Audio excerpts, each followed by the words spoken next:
New টাউনের সুখবৃষ্টি আবাসন, সেখানে এখনো পর্যন্ত জলের কষ্ট। ই ব্লকে একাধিক ট্যাঙ্কারে জল সরবরাহের চেষ্টা। সাপুরজির আবাসনে রাতে জল নিয়ে বিক্ষোভ। দূষিত পানীয় জলে অসুস্থ একাধিক আবাসিক। প্রায় 1 মাস পরেও জল সমস্যার সমাধান নেই। রাতে আবাসনে রক্ষণাবেক্ষণ কর্মীদের ঘিরে বিক্ষোভ। রাতে আবাসিকদের বিক্ষোভের মুখে পুলিশও। জল সমস্যার সমাধানে প্রশাসনিক পদক্ষেপ দাবি। দূষিত জলে সাপুরজির আবাসনে অসুস্থ একাধিক। ডায়রিয়া নিয়ে আইসিইউতে 7 মাসের শিশু। 4 দিন আইসিইউতে চিকিৎসার পর সুস্থ শিশু। কেন ট্যাঙ্ক পরিষ্কারে গড়িমসি? সরব অসুস্থ শিশুর পরিবার। আবাসনে একের পর এক শিশু অসুস্থ। 9 মাস বয়সের ইশিকা, সেই ইশিকা আইসিইউতে ছিল। তার পরিবার এখনো আতঙ্কিত। बहुत बहुत खराब है। ये लोग बोलता है कि मतलब 2 दिन पहले इन लोगों ने फेक रिपोर्ट दिखाया, हम लोग ने प्रेशर डाला तो इन्होंने फेक रिपोर्ट पब्लिश कर दिया। और जैसे ही हम लोग ने बोला कि ठीक है आपने ने किया, मैंने हम लोग क्रॉस चेक करेगा, तो 1 घंटे के अंदर बोलता है कि नहीं नहीं ये पानी पीने लायक नहीं है, हम लोग इसमें कुछ क्लोरोफॉर्म पाया गया है, तो आप लोग इसको प्लीज फ्लशिंग के लिए यूज कीजिए। ये तो छोटा बच्चा मेरा 9 मंथ का है। इसको कल मैं आईसीयू में 4 दिन से था, कल डिस्चार्ज करके मैंने लाया इसको। डॉक्टर का कहना है इसको अच्छे पानी दीजिए, बोतल का पानी गर्म करके दीजिए। आखिर यहाँ पे जब ये लोग से पूछता हूँ कि ये कॉन्टेमिनेशन का क्या रीजन है, तो ये लोग बोलते हैं सोर्स नहीं है, सोर्स पता नहीं।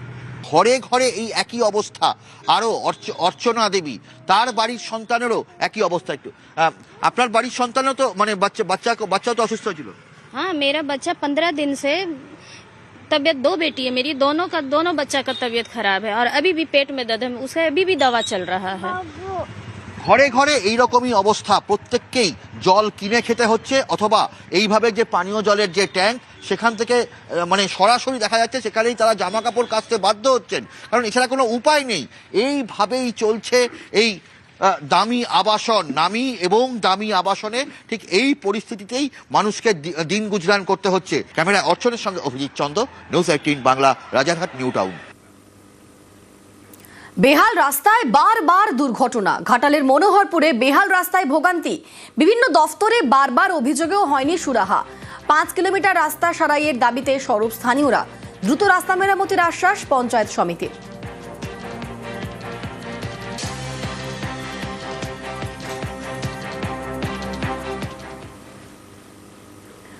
বাঁকুড়ার বিষ্ণুপুরের আদিবাসী পাড়ায় নয়া রাস্তা। 58 লক্ষ টাকা খরচে 1.5 কিলোমিটার রাস্তা। বিষ্ণুপুর পৌরসভার উদ্যোগে বসেছে ল্যাম্পপোস্টও।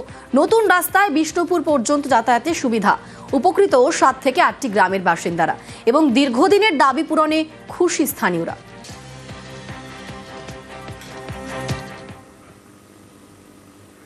জেলায় জেলায় পরিকাঠামো উন্নয়নে জোর। গোয়ালপুকুরে নতুন 2টি পেভার ব্লকের রাস্তা তৈরি হয়েছে, নতুন 2টি সেতু। উত্তরবঙ্গ উন্নয়ন দফতরের উদ্যোগে রাস্তা সেতু। প্রায় 4 কোটি টাকার বরাদ্দে তৈরি রাস্তা সেতু। নতুন রাস্তা সেতু উদ্বোধন হওয়ায় খুশি স্থানীয়রা।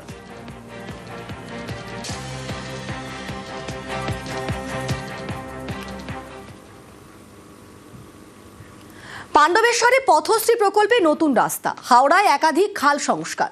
জলপাইগুড়িতে তৈরি হচ্ছে পাকা রাস্তা, ড্রেন।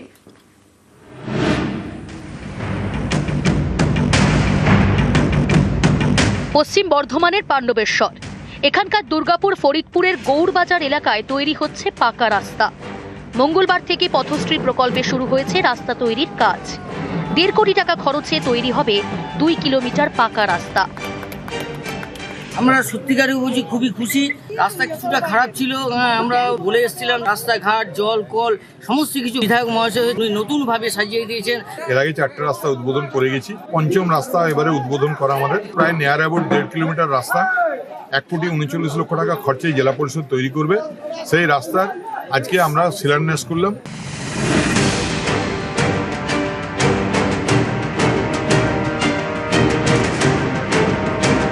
হাওড়ায় একাধিক খালের সংস্কার। প্রায় 2 কোটি টাকা খরচ করে খাল সংস্কার।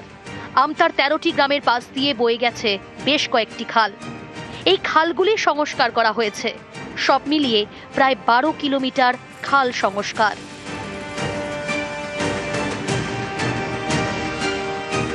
আগে পাম্পে কত দূর থেকে জল নিয়ে আসে, 2-3টা মেশিন বাড়াতে হতো, তারপর জল আসতো, জমিতে পড়তো। এখন তো সামনেই জল চলে আসছে, খুব সুবিধা হচ্ছে একদম। এগ্রি ইরিগেশন দপ্তরের মাধ্যমে আমরা প্রায় 12 কিলোমিটার নতুন খাল সংস্কার করার কাজ শুরু করেছি এবং হাজার হাজার চাষি উপকৃত হবে।